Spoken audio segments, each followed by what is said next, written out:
Bismillahirrahmanirrahim. Assalamualaikum warahmatullahi wabarakatuh.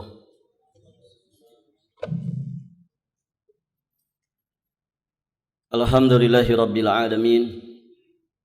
Wassalatu wassalam ala asyrafil anbiya'i wa imamil mursalin Nabiyyina Muhammadin alaihi afdalus salati wa atammut taslim wa ala alihi wa ashabihi ajma'in wa sallama tasliman mazidan ila yaumiddin thumma amma ba'd. Allahumma inna nas'aluka ilman nafi'an wa na'udzu bika min ilmin la yanfa'. Ya hayyu ya qayyum bi rahmatika nastaghits. Aslih lana sya'nana kullah wa la takilna ila anfusina tarfata 'ain. Para hadirin jamaah rahimani wa rahimakumullah, ikhwati fid din wa akhawat fillah. Alhamdulillah, pada malam hari ini insyaallah kita akan melanjutkan pembahasan kitab tauhid alladzi huwa haqqullah 'alal 'abid, karya Syekhul Islam Al-Imam Al-Mujaddid Muhammad At-Tamimi An-Najdi Al-Hambali alaihi rahmatullah. Sekarang kita masuk di pembahasan bab qauluhu ta'ala wa 'alallahi fatawakkalu in kuntum mu'minin. Bab firman Allah Subhanahu wa taala yang artinya, dan hanya kepada Allah hendaknya kalian bertawakal jika kalian benar-benar orang yang beriman. Bab ini para jamaah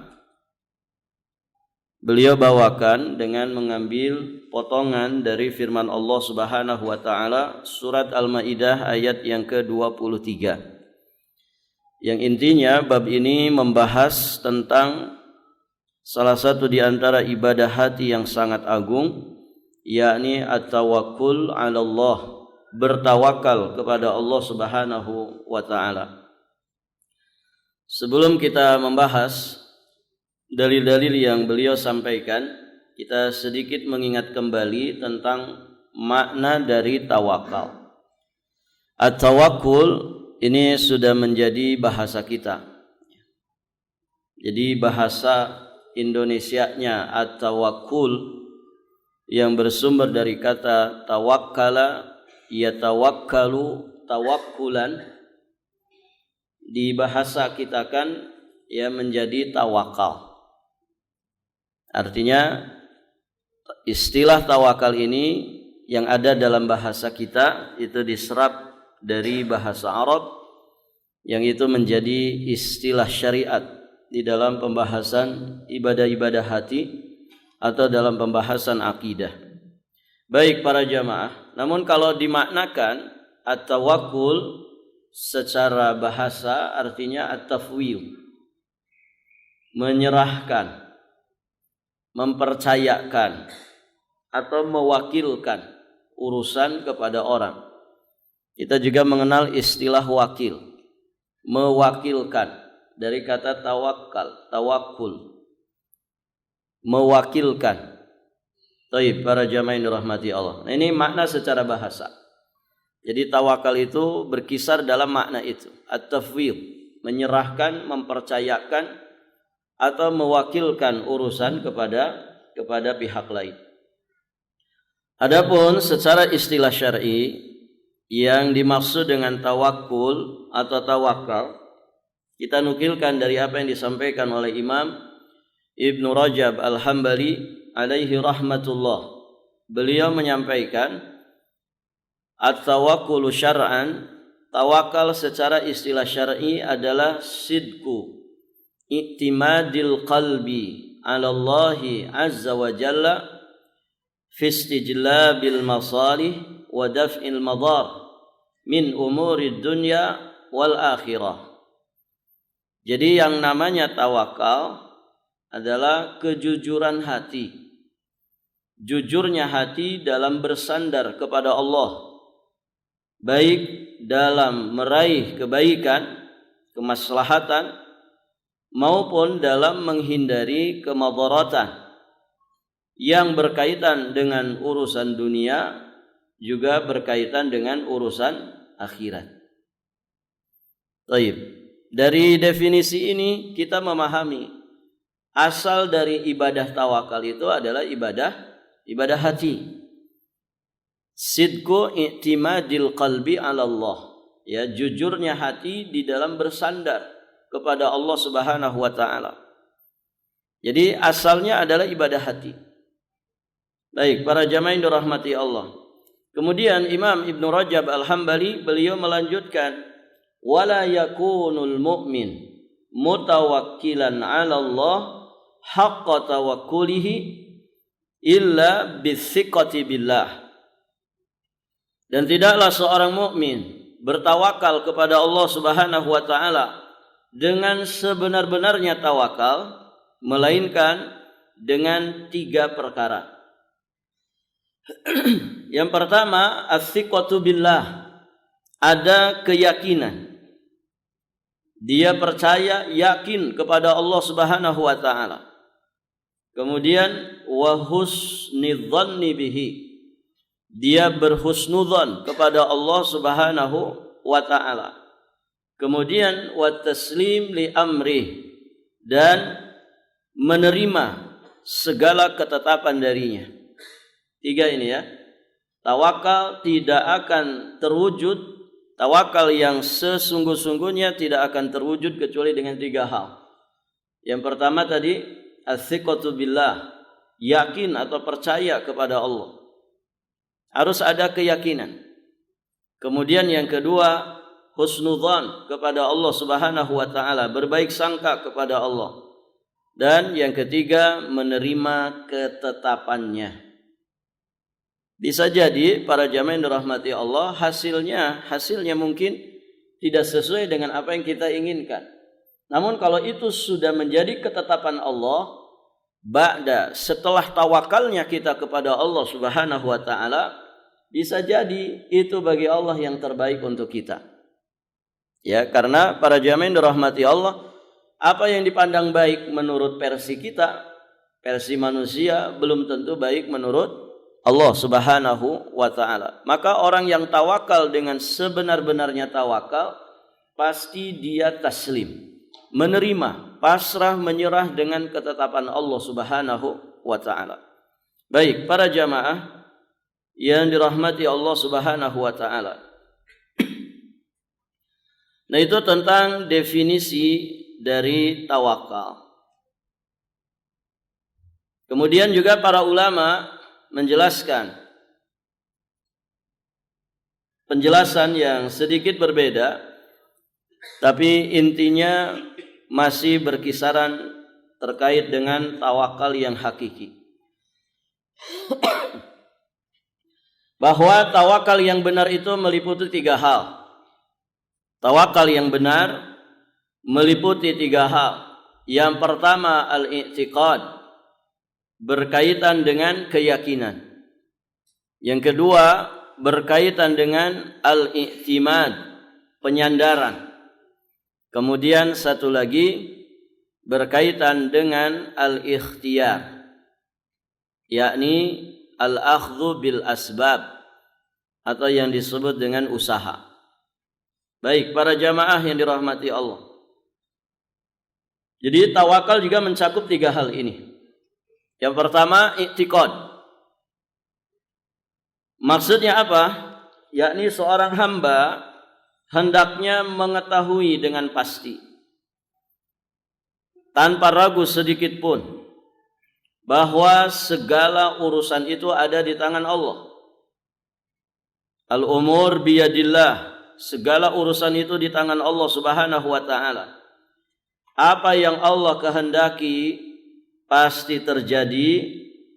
Apa yang Allah kehendaki terjadi, maka pasti akan terjadi. Apa yang Allah Subhanahu wa taala kehendaki tidak terjadi, maka tidak akan pernah terjadi.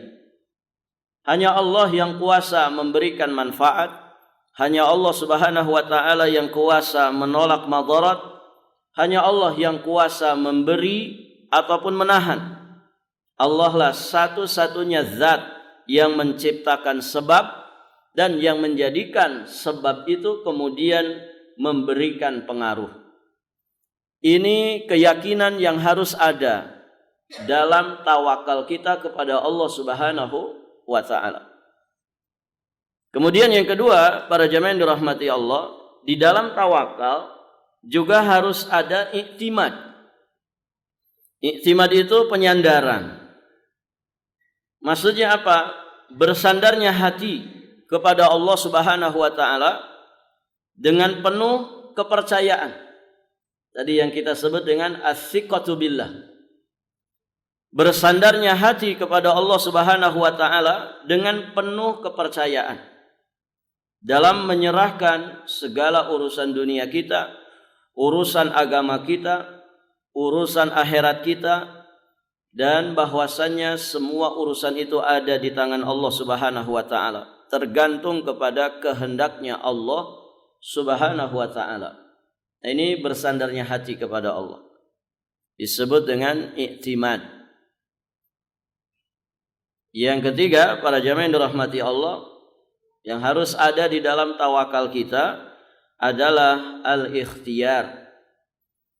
Ikhtiar sudah jadi bahasa kita, atau istilah lainnya al-akhdhu bil asbab, menempuh atau mengambil sebab. Bahasa simpelnya ikhtiar itu ya usaha. Dan para jamaah yang dirahmati Allah, ikhtiar itu tidak menafikan ketawakalan. Justru ikhtiar itu bagian dari perkara yang menyempurnakan ketawakalan kita kepada Allah Subhanahu wa taala. Jadi menempuh sebab yang dalam istilah kita disebut dengan usaha atau ikhtiar, tentu dengan ikhtiar yang dibolehkan atau diizinkan oleh syariat, baik di dalam mengambil manfaat ataupun ikhtiar di dalam menghindar dari madarat. Karena manusia hidupnya antara dua ini saja, mengambil manfaat dan maslahat, dan juga menghindar dari madarat. Dan begitu manusia dalam hidupnya nyari sehat, menghindar dari sakit, nyari untung, menghindar dari kerugian, nyari mudah, menghindar dari sulit. Hidup manusia memang di antara dua ini. Ya. Nyari ilmu, menghindar dari apa? Kebodohan. Baik, para jamaah yang dirahmati Allah. Apalagi? Nyari makan, menghindar dari apa? Kelaparan. Begitu. Hidup manusia antara jalbil masalih wal manafi wa daf'il madar wal mafasid. Baik, para jamaah yang dirahmati Allah Subhanahu wa taala. Jadi ikhtiar itu tidak menafikan tawakal. Justru ikhtiar itu merupakan indikasi benarnya tawakal seseorang. Ikhtiar itu justru merupakan indikasi jujurnya ketawakalan seseorang kepada Allah Subhanahu wa taala, baik secara hukum syariat atau bahkan secara hukum akal sehat. Akal sehat mengakui itu. Ya, kalau orang benar-benar tawakal, pasti dia akan ikhtiar. Baik, para jamaah yang dirahmati Allah. Wong burung saja para jamaah yang dirahmati Allah, dia ikhtiar. Ya. Tagdu himasan wa taruhu bitana. Ya, dia berangkat di pagi hari dalam kondisi perut kosong. Nanti dia pulang di petang hari dalam kondisi perut kenyang. Bahkan dia membawa sesuatu untuk anak-anaknya di sarangnya. Baik, para jamaah yang dirahmati Allah Subhanahu wa taala. Makanya Al-Imam Ibnu Qayyim Al-Jauziyah alaihi rahmatullah, di dalam kitabnya Madarijus Salikin, beliau menyampaikan ijma'. Wa ajma'al qaum ala anna tawakkula la yunafil qiyama bil asbabi. Fala yasihhu tawakkulu illa ma'al qiyami biha wa illa fahuwa batilatun wa tawakkulun fasidun.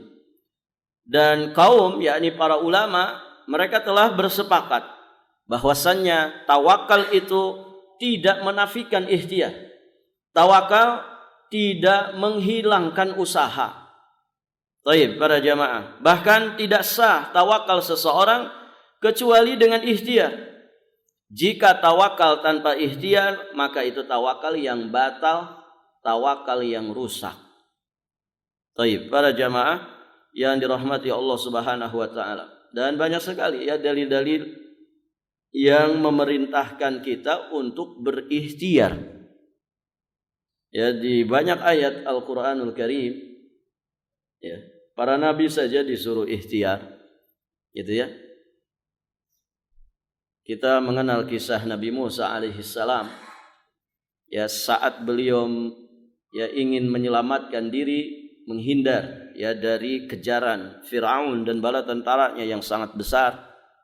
Barakallahu fikum, maka beliau diperintahkan ikhtiar. Ikhtiar dengan apa yang beliau mampu. Idrib bi asaqal bahr. Ya, pukulkan itu tongkatmu ke lautan. Maka para jamaah yang dirahmati Allah, kemudian lautan itu terbelah. Dan di tengahnya beliau dengan orang-orang beriman yang bersama beliau bisa berjalan menyelamatkan dirinya. Kemudian ibunda Maryam, para jamaah yang dirahmati Allah, saat hamil tua ketika mengandung anak yang mulia Nabiullah wa Rasuluhu Isa alaihi salam, ya, ketika dalam kondisi yang sangat payah, ya, kondisi hamil tua, beliau lapar, maka beliau bersandar di pohon kurma. Kemudian datang perintah Allah kepada beliau untuk ikhtiar. Wa huzzi ilaiki bijid'in nakhlah tusaqit alaiki rutaban janiyah. Ya, beliau disuruh menghentakkan kakinya. Nah, ini ikhtiar. Ikhtiar apapun yang dimampui sesuai kemampuan kita. Apa yang Allah mudahkan kepada kita, apa yang kemudian Allah maksimalkan untuk kita berikhtiar. Hentakkan itu kakimu wahai Maryam. Maka tusakit alaiki, hentakkan kakimu ke batang pohon kurma. Tusakit alaiki rutaban janiyah. Maka akan turun kepadamu, akan berjatuhan kepadamu rutab, ya, yang manfaat untuk dimakan. Baik para jamaah. Dan banyak ayat-ayat di dalam Al-Qur'anul Karim yang memerintahkan kita supaya ikhtiar semampu yang Allah Subhanahu wa taala mudahkan kepada kita.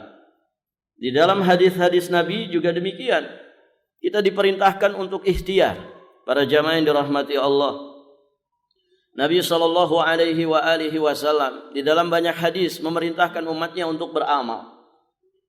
Di satu kesempatan Nabi mengatakan, "I'malu fakullun muyassarun lima khuliqa lahu." Beramallah kalian karena setiap orang akan dimudahkan ke arah mana dia itu diciptakan.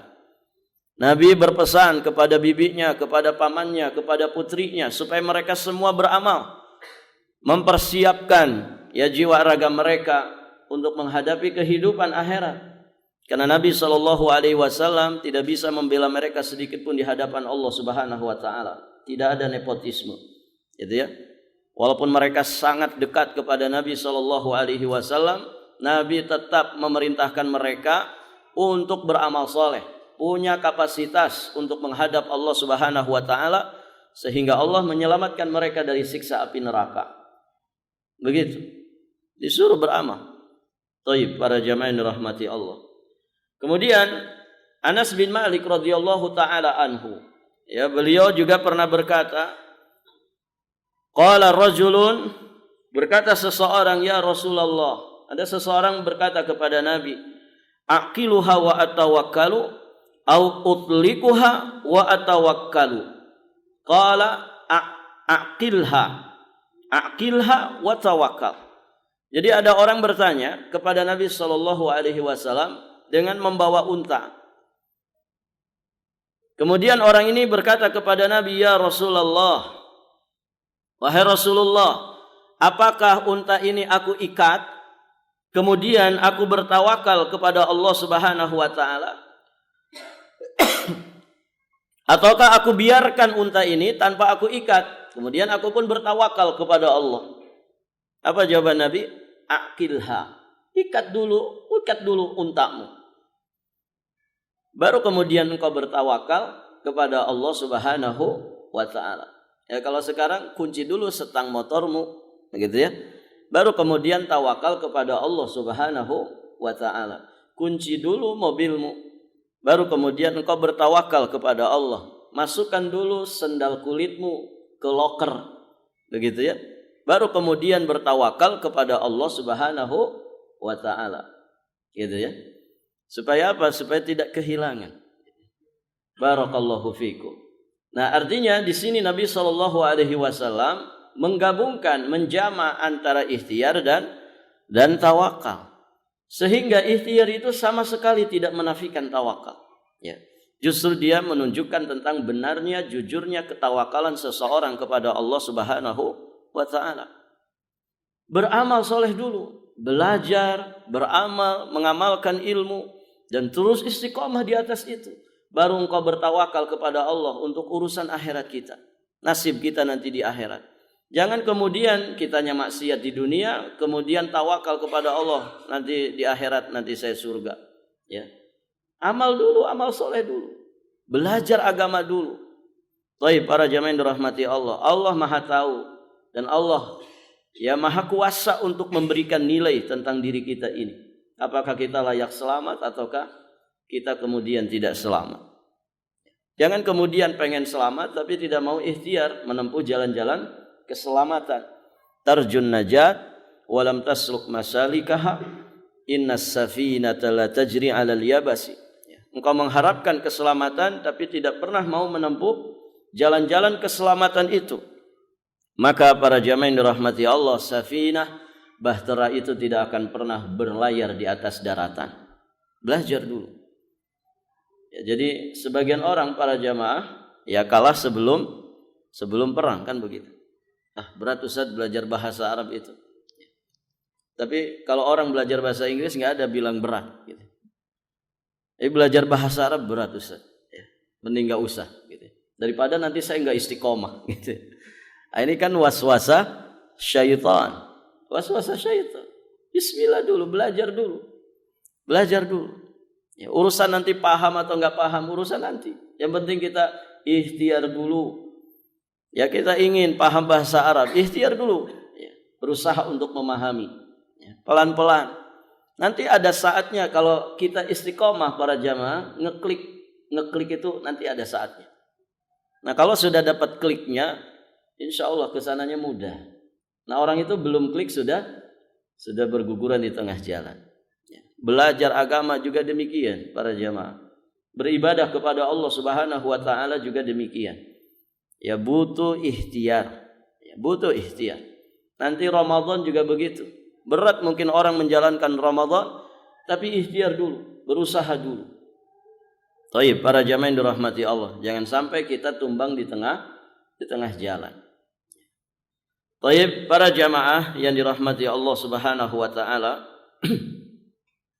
ikhtiar ini juga dicontohkan oleh manusia yang paling mulia, yakni Nabi Muhammad sallallahu alaihi wa alihi wasallam. Lihat Nabi para jamaah, beliau kalau safar menyiapkan perbekalan. Gitu ya. Baru kemudian tawakal kepada Allah. Manusia paling istimewa ketika safar enggak nekat. Yang penting safar. Nanti gimana di jalan enggak urusan, itu urusan Allah. Enggak begitu, ikhtiar dulu. Cari bekal dulu. Mempersiapkan perbekalan dulu. Itu yang dilakukan Nabi kalau beliau menjelang safar. Lihat proses Nabi berhijrah ke kota Madinah. Di situ akan kita dapatkan bagaimana persiapan yang begitu matang, ya taktik jitu yang dilakukan oleh Nabi sallallahu alaihi wasallam, ya. Detik-detik beliau keluar dari kota Mekah sangat menegangkan karena nyawanya terancam.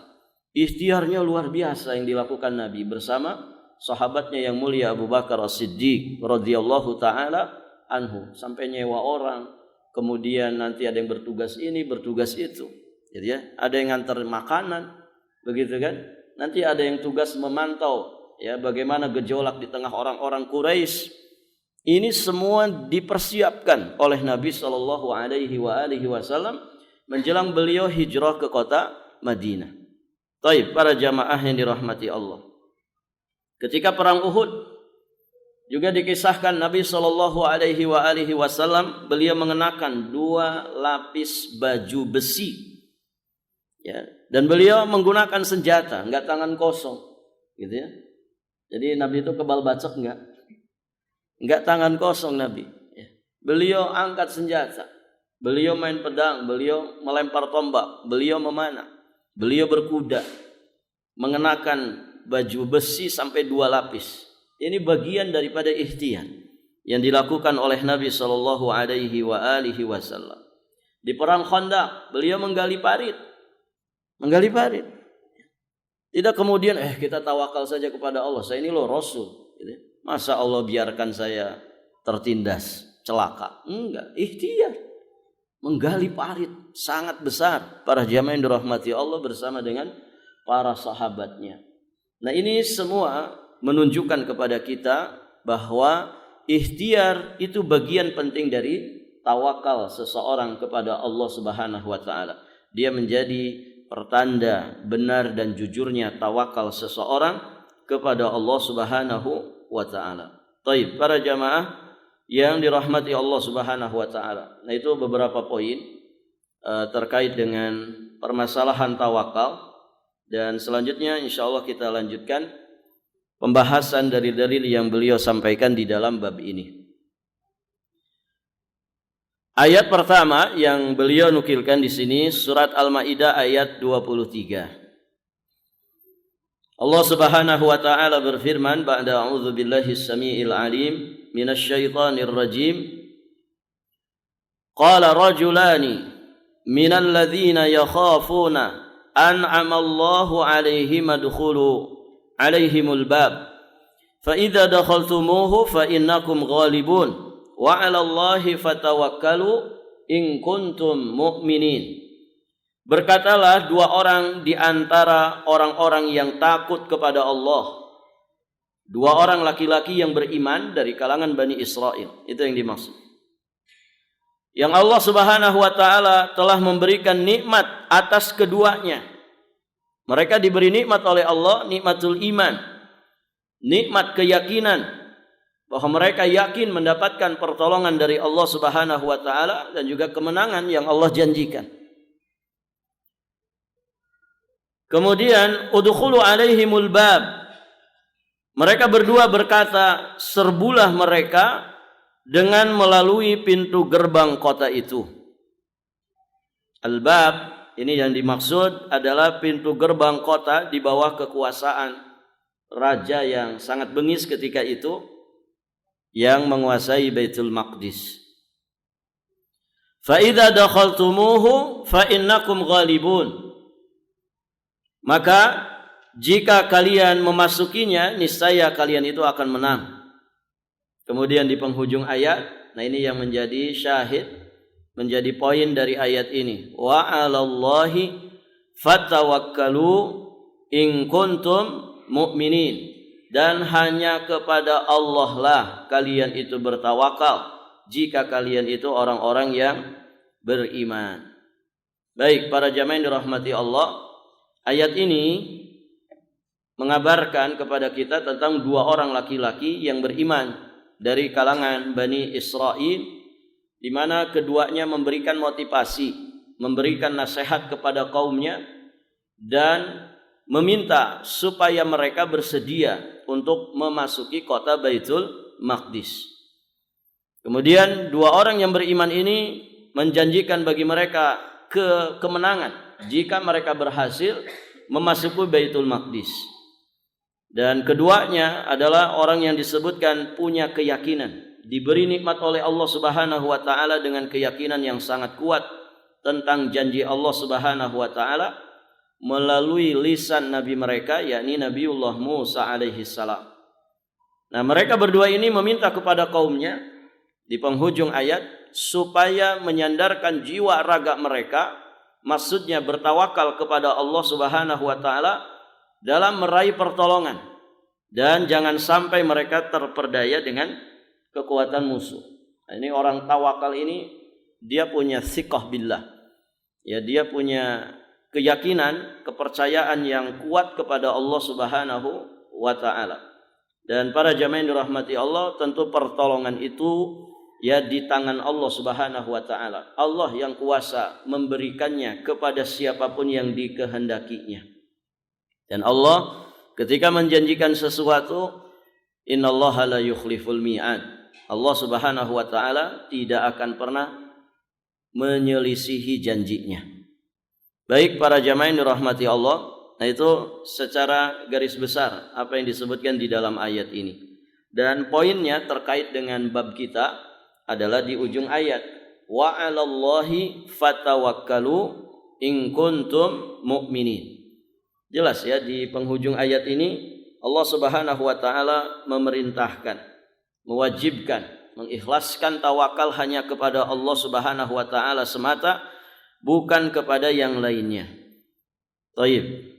Perhatikan di ujung ayat, wa 'alallahi fatawakkalu. Allah ini dikedepankan. Yang biasanya dalam tartib kalimat bahasa Arab ini biasanya di belakang. Ya, namanya kata keterangan. Ya, jar dan majrur. Jadi aslul kalimatnya fatawakkalu 'alallah. Bertawakallah kalian kepada Allah. In kuntum mu'minin. Jika kalian itu beriman. Nah, ketika wa 'alallahnya dikedepankan, ini dalam bahasa Arab memiliki fungsi tersendiri. Ini yang disebut oleh para ulama taqdim ma haqqahu ta'khir, mengedepankan sesuatu yang haknya di belakang. Maka ada faidah yang terkandung di dalamnya. Apa itu? Al-hasr wal qasr. Itu menunjukkan pembatasan. Makanya dalam terjemahan biasanya muncul kalimat hanya. Wa 'alallahi fatawakkalu, dan hanya kepada Allah lah kalian hendaknya bertawakal. Ini sama dengan kalimat iyyaka na'bud wa iyyaka nasta'in. Aslinya na'budu iyyaka wa nasta'inu iyyaka. Iyyaka-nya dikedepankan. Maka ini mengandung makna atau mengandung fungsi pembatasan. Seolah-olah kita mengatakan, ya Allah, tidak ada lagi sesuatu apapun yang kami ibadahi kecuali hanya Engkau. Tidak ada sesuatu apapun yang kami mintai pertolongannya kecuali Engkau. Begitu. Nah, di sini juga sama. Wa 'alallahi fatawakkalu. Ya Allah, tidak ada yang kami tawakali, yang menjadi sasaran, sandaran jiwa raga kami dalam bertawakal kecuali hanya Engkau, ya Allah. Nah, itu. Wa 'alallahi. Artinya ini kalimat berarti sangat tegas. Kalimat yang dalam. Makanya muncul faidah yang disampaikan oleh para ulama, kewajiban mengikhlaskan tawakal hanya kepada Allah. Jadi tawakal bukan kepada orang dalam, gitu ya. Tawakal itu kepada Allah. Oh, tenang saja, kita punya orang dalam kok. Gampang saja, pasti menang kok, begitu kan. Nah, begitu para jamaah. Tawakal itu kepada Allah, bukan kepada makhluk, bukan kepada makhluk. Nah, banyak manusia itu tenangnya kepada makhluk, begitu ya. Dia tenang dengan makhluk. Tenang saja, gaji saya gede kok. Nah, ini berarti kan sandarannya ke siapa? Ke makhluk, ke materi dunia. Tenang saja, ada si fulan itu bos kita semuanya. Apa backingan ya, atau apa istilahnya, orang dalam, apapun itu. Para jamaah, tawakal itu hanya kepada Allah. Sidqu i'timadil qalbi 'ala Allah. Baik, para jamaah yang dirahmati Allah. Wa 'alallahi fatawakkalu. Ya, fatawakkalu ini fi'il amr, kata kerja perintah. Al-amru yufidul wujub. Ya, perintah itu mengandung makna wajib. Kecuali ada dalil yang memalingkannya dari makna wajib. Kemudian ditambah lagi, di sini Allah Subhanahu wa taala menjadikan syarat keimanan itu adalah tawakal. Jadi Allah memerintahkan hambanya untuk bertawakal kepadanya semata, tidak kepada yang lainnya. Kemudian Allah menjadikan tawakal sebagai sebab keimanan. In kuntum mu'minin. Maka dengan tiga perkara ini, pertama, Allah Subhanahu wa taala mengedepankan wa 'alallahi, ya, yang seharusnya di belakang. Kemudian yang kedua, perintah yang sangat tegas, fatawakkalu. Ini kata kerja perintah. Kemudian Allah menjadikan tawakal itu syaratul iman, ya, syarat keimanan. Dia sebab keimanan. Maka tiga perkara ini menunjukkan kepada kita bahwasanya tawakal itu ibadah, sehingga tidak boleh dipersembahkan kecuali hanya kepada Allah Subhanahu wa taala. Maka Al-Imam Ibnu Qayyim Al-Jauziyah alaihi rahmatullah, beliau mengatakan faja'ala tawakkula syartan fil iman. Allah Subhanahu wa taala di dalam ayat ini menjadikan tawakal sebagai syarat keimanan. Fadalla 'ala intifa'il iman inda intifa'it tawakkul. Maka ini menunjukkan ketidakadaan tawakal, maka ketidakadaan iman. Tidak ada iman maka tidak ada tawakal, tidak ada tawakal maka tidak ada iman. Nah, inilah kandungan makna dari in kuntum mu'minin, jika kalian itu beriman. Allah jadikan tawakal itu syarat dari keimanan. Maka tidak adanya tawakal berarti tidak ada iman. Tidak ada iman maka tidak ada tawakal.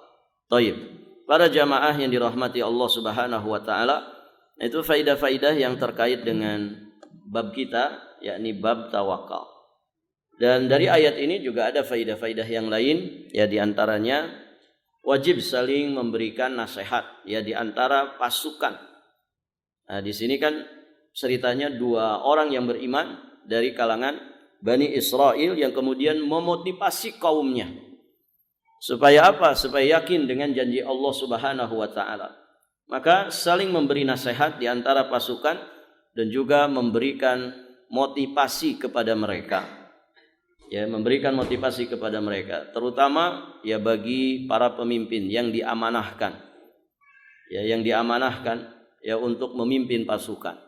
Maka para jamaah yang dirahmati Allah, mereka harus orang-orang yang punya kapasitas bisa membangkitkan motivasi orang-orang yang dia pimpin. Baik, para jamaah yang dirahmati Allah Subhanahu wa taala. Dan di sini juga menjelaskan tentang Baitul Maqdis, bahwa Baitul Maqdis ya termasuk tempat yang Allah Subhanahu wa taala istimewakan, dan disitulah ujian Allah Subhanahu wa taala berikan, kemuliaan Allah berikan, keberkahan Allah berikan. Dan siapa yang kemudian istiqamah ya berada di dalamnya, memperjuangkannya, maka dia akan mendapatkan derajat yang tinggi di sisi Allah Subhanahu wa taala. Baik para jamaah, sampai di sini pelajaran kita. Insyaallah nanti kita lanjutkan, masih berkaitan dengan dalil-dalil yang beliau sampaikan di bab tawakal ini. Semoga bab ini selesai sebelum Ramadan. Mungkin 2 atau 3 pertemuan lagi ya, insyaallah. Sekarang tanggal berapa?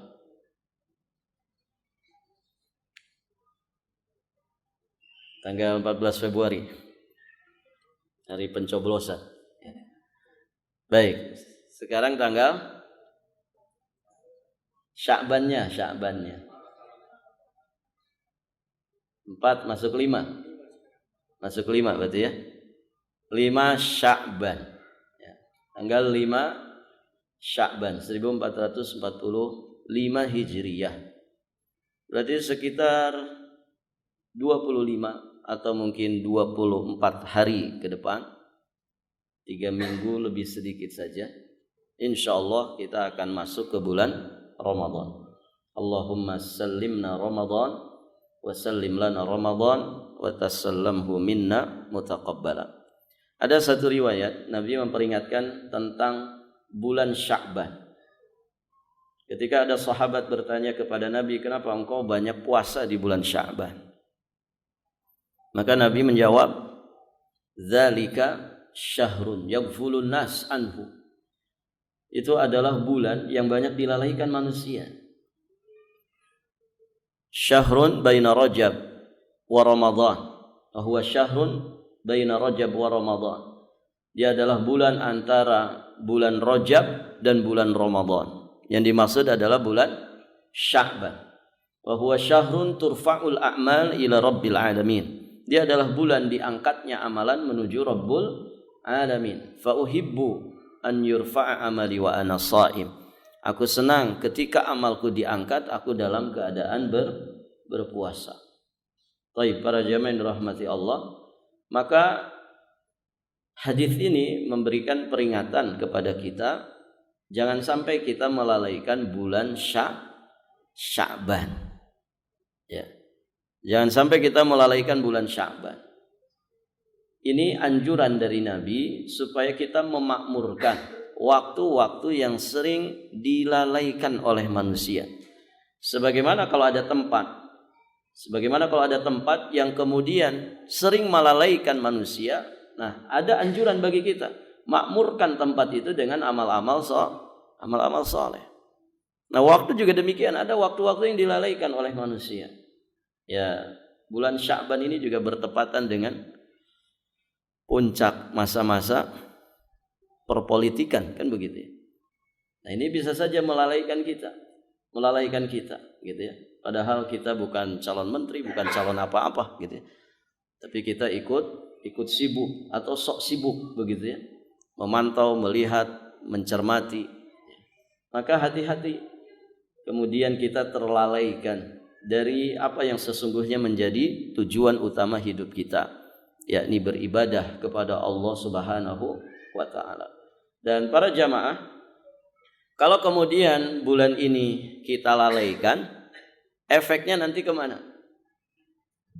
Efeknya kapan? Di antara dampak buruknya akan kita rasakan saat kita masuk bulan Ramadan, ya kan? Kalau kita leha-leha di bulan ini para jamaah, ini berdampak buruk kepada kualitas Ramadan kita. Ibarat kata kita tidak punya persiapan. Kenapa? Kita lalaikan di bulan Sya'ban. Sebagian orang kan begitu. Ya, terkadang bulan Sya'ban itu ya bulan balas dendam sebelum kita puasa, gitu kan? Makanya di sebagian daerah kadang ada istilah makan bersama, begitu ya. Barakallahu fikum. Pokoknya dihantam terus makan gitu. Justru persiapan Nabi adalah puasa, bukan bernikmat-nikmat menyantap banyak makanan menjelang puasa, bukan. Justru berpuasa persiapannya. Ya bukan berfoya-foya dengan makanan. Begitu para jamaah yang dirahmati Allah, ya.